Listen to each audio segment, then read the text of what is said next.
Terkait calo dan pungli tenaga kerja, DPRD Banten sidak PT Nikomas Gemilang. Komisi 5 Dewan Perwakilan Rakyat Daerah Provinsi Banten mendatangi PT Nikomas Gemilang yang berada di Kecamatan Kibin, Kabupaten Serang pada Selasa 28 Juni 2022 terkait viralnya dugaan praktik percaloan tenaga kerja. Permasalahan percaloan tenaga kerja pada perusahaan yang bergerak di bidang alas kaki itu sebenarnya bukanlah masalah baru. Kerap kali aduan datang dari para pelamar yang mayoritas berasal dari warga Kabupaten Serang mengalami kesulitan untuk mendapatkan pekerjaan di pabrik sepatu tersebut. Tak jarang para pencari kerja justru mengalami kerugian material akibat tertipu ulah calo atau oknum yang menjanjikan untuk mendapatkan pekerjaan di pabrik sepatu itu. Pada hari ini kita melakukan rapat koordinasi bersama dengan Dinas Tenaga Kerja Provinsi Banten, Dinas Tenaga Kerja Kabupaten Serang, Muspika, Camat dari TNI Polri, kemudian dari dihadirkan Pak Lurah Tambak, Pak Lurah Cijeruk, kemudian dengan kita diterima bersama dengan pihak perusahaan, ada Pak Dadan dari HRD dan Pak Pandi dari Humas. Berkaitan dengan menindaklanjutin perihal isu pencaloan tenaga kerja yang beberapa hari yang lalu viral di media sosial, dan pada hari ini kita sudah mencapai kesepahaman bersama.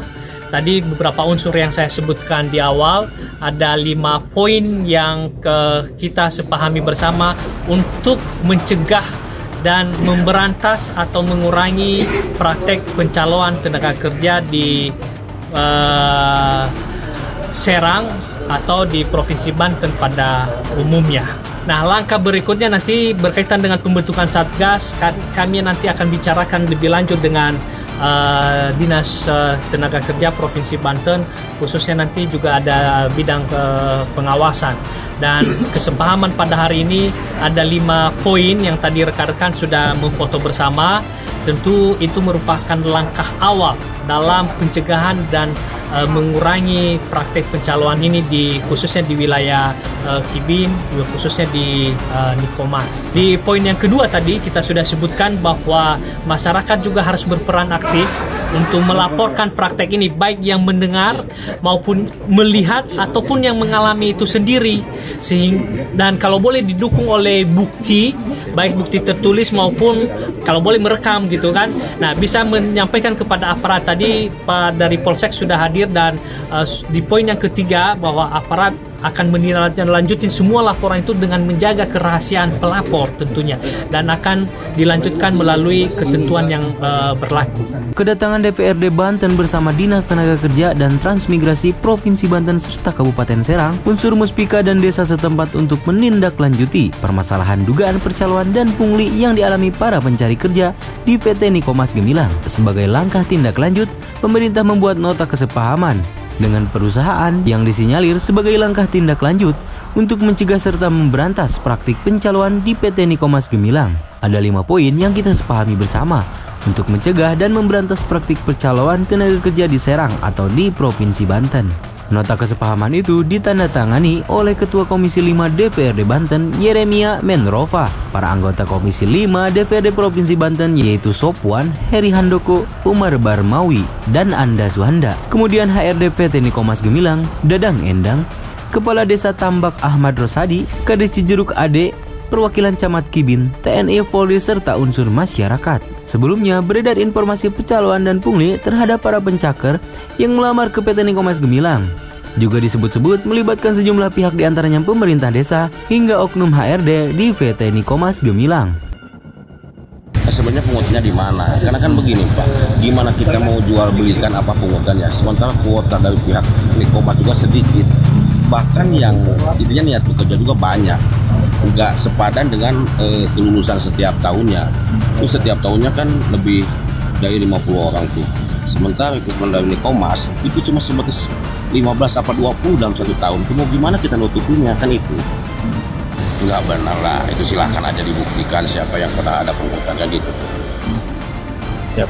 Sangat-sangat kurang Pak kalau begitu, sangat kurang lah. Karena kan tadi itu apa yang niat itu juga kan banyak, itu di situ masih banyak yang nggak sepadan dengan kelulusan sekolah tadi. Setiap tahun orang kelulusan melebihi daripada 70 apakah 80 orang tuh setiap tahun. Itu penerimaan karyawan setiap pada waktu juga 2 apa 3 orang begitu. Yang ngomongnya sih 10%, tapi kenyataannya mana? Tidak ada 10% juga. Ya harapannya sih minta ditambahin kuotanya dan naik terbuka lah gitu. Menanggapi isu lowongan kerja yang seperti tebang pilih, HRD Manajer PT Nikomas Gemilang, Dadang Endang menyebutkan bahwa lowongan pekerjaan di PT Nikomas Gemilang terbuka luas bagi masyarakat Kabupaten Serang dan juga Provinsi Banten. Akan tetapi, dalam perekrutan karyawan di setiap divisi, pada perusahaan itu memiliki kriteria masing-masing. Dadan juga menegaskan perusahaan akan memberikan sanksi berat berupa PHK kepada oknum yang melakukan percaloan dan pungli terhadap perekrutan tenaga kerja di PT Nikomas Gemilang. Kami informasikan bahwa lowongan pekerjaan yang ada di PT Nikomas Gemilang kami buka seluas-luasnya bagi masyarakat Banten terutama, dan khususnya bagi warga Kabupaten Serang karena lokasi kita dari Kabupaten Serang. Perihal pertanyaan tadi oknum dan lain sebagainya, kita secara aturan telah tertulis di dalam kebijakan polisi perusahaan, di dalam PKB, bahwa siapapun yang terbukti melakukan demikian akan kita PHK dan akan kita proses lebih lanjut. Demikian. Kalau dari internal kita memiliki kebijakan dan SOP sendiri karena kita terdiri dari beberapa brand tentunya. Setiap brand berbeda-beda SOP-nya dan kita mengimplementasikannya seketat mungkin di perusahaan karena ini adalah ruang dan ranah HRD ya. Secara kebijakan polisi itu ada di HRD dan kami juga bekerja sama dengan dinas kabupaten, Disnaker Trans Kabupaten dan juga provinsi dalam mengawal ini semua. Karena kita juga punya kewajiban untuk melaporkan baik dari mulai pembukaan prosesnya sampai dengan penempatan. Saat ini karyawan kita kurang lebih 54.700-an.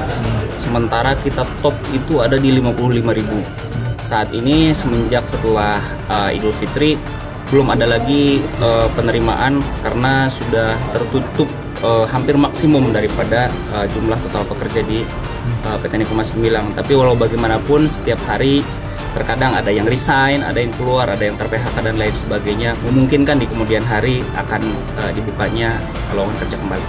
Himbauan ke masyarakat tentunya hati-hati dengan praktek percaloan.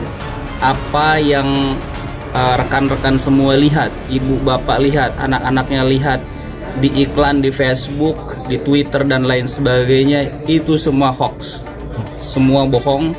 Jadi jangan mudah percaya dengan info lowongan kerja yang diterima melalui media online yang belum terpercaya.